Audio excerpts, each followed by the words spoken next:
Hello guys, kain tayo ng fried rice. Ayan, ang daming sahog ng aking fried rice. Ang dami-dami. Parang hindi ko yata maubos ito guys. Laki-laki naman ng pinggan. Tingnan nyo yung pinggan oh.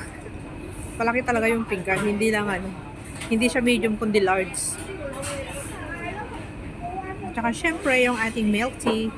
Pero hindi ko inumin yung milk tea kasi super concentrated yan. At saka hindi ako makakatulog pag ininom ko yan. So, iuwi ko na lang yung milk tea. Yung fried rice na lang yung kakainin ko. Bukas ko na lang inumin yung milk tea.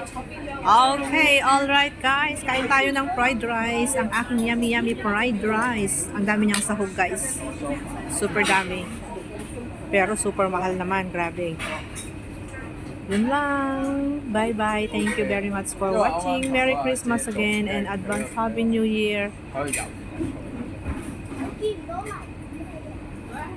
Advance Happy New Year everyone. Tapos na ang holiday namin dito sa Hong Kong. Bali ano na, normal work. Back to work na kami lahat bukas. So, susunod na holiday ay sa January 1 na. At saka sa linggo, syempre, di pa rin namin sa linggo. Okay, bye. Thank you for watching. Have a great day.